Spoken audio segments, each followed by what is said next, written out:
Sveiki, susitikome su Andriu Mamontovu, žmogumi, kuris stipriai palaiko blaivias pramogas. Taigi paklausiu jūsų, kaip manote, kodėl žmonės turėtų pramogauti blaiviai?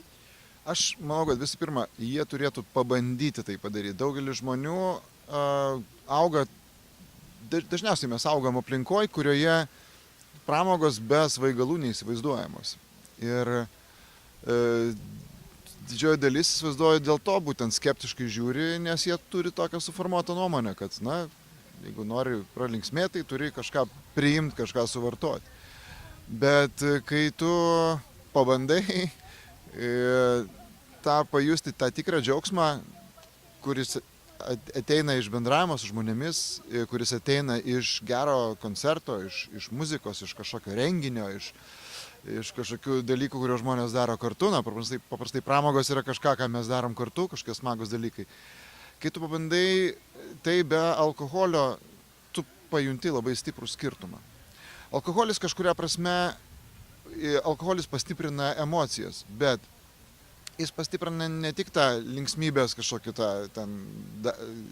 nežinau ką, momentą kažkokį žmoguje, bet alkoholis taip pat pastiprina emocijas, kartais neigiamas. Kartais galbūt žmogus turi neigiamų emocijų savyje, jis atėjo pasilinksminti, jis išgėrė ir jis pradėjo daužyti lėkštes, pradėjo kabinėtis prie aplinkinių ir taip toliau. Tie visi dalykai, kurie kiekviename iš mūsų kažkokie, na, mes visi turim kažkokių problemų, ar kažkokią, nežinau, išgyventą skausmą, ar kažkokį liūdesį, ar dar kažkas. Alkoholis dažniausiai iš tos dalykus ištraukia į paviršių. Ir aš esu grojęs, na, dabar aš net nesuskaičiuočiau, tikrai daugiau negu 1000 koncertų ir sudalyvavęs daug kartų įvairiuose festivaliuose, tiek Lietuvoje, tiek užsienyje.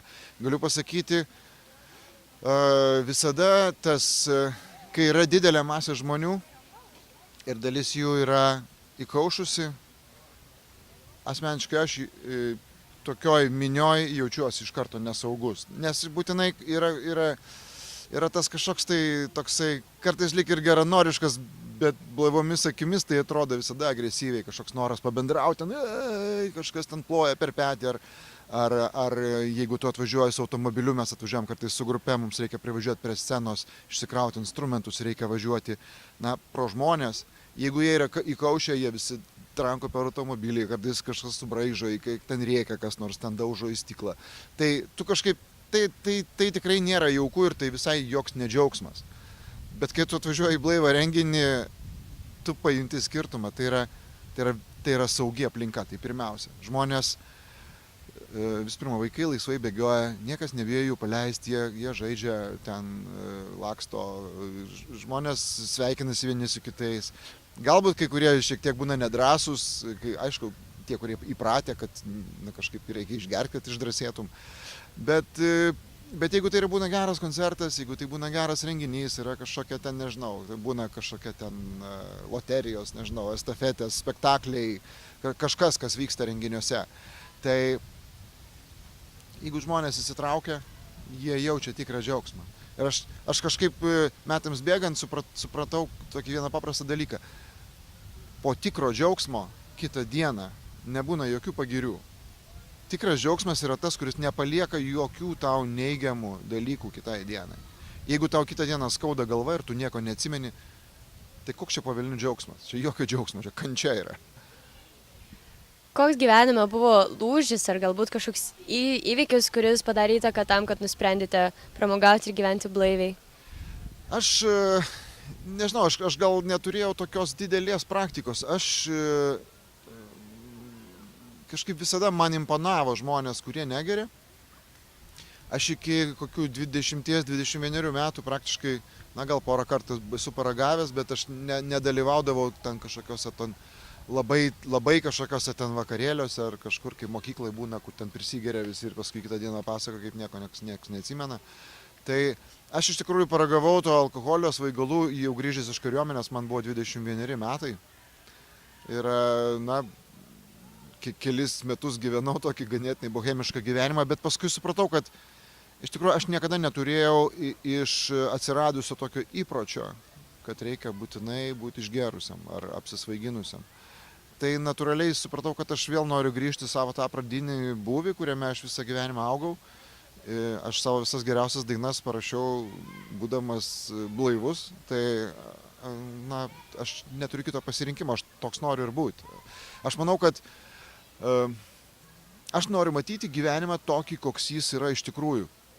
Kai mes žiūrim į gyvenimą per tokią kažkokią tai šydą, tokio svaigalo, per svaigalą žiūrim į aplinką, mes ją matom iškreiptą ir mes reaguojam į aplinką iškreiptai. O man norisi matyti iš tikrųjų, kaip yra, ir reaguoti iš tikrųjų.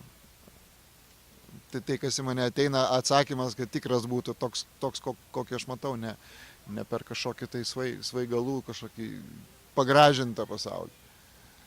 Visgi įprasta manyti ir pats minėjote, kad žmonės dažnai geria alkoholį, vartoja dėl to, kad nori atsipalaiduoti, tapti džiaugsmingi.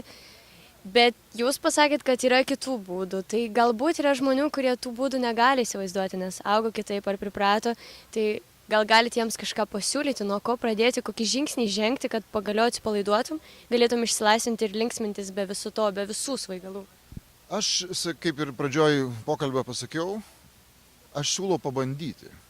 Pabandyti niekada neskauda. Tai aš žinau, kad vyks neužilgo toksai festivalis, jisai vadinasi Varom. Aš turiu 2 bilietus. Jūs galit beje juos laimėti. Aš siūlau nuvykti kokį nors renginį. Lietuvoje dabar kiekvieną vasarą vyksta renginiai, kurie patys renginiai yra skelbiama, kad renginys yra be svaigalų, be alkoholio. Tiesiog nuvažiuokit. Pasižiūrėkit, pabūkit, pabendraukit su žmonėmis. Tikras džiaugsmas, kurį mes gaunam, yra iš bendravimo su žmonėmis. Ir tas bendravimas yra tobulas ir geras, kada jis yra blaivus. Todėl, kad mes puikiai žinom, kaip prisigėrę žmonės kalbasi. Jiems atrodo, kad jie kažką prasmingo šneka, bet jeigu mes paklausytumėm iš šalies, tenai nėra jokios gilios minties, tai yra tik tai kažkokios tai dažniausiai blevyzgos. Pabendraukite su aplinkiniais blaivių protų.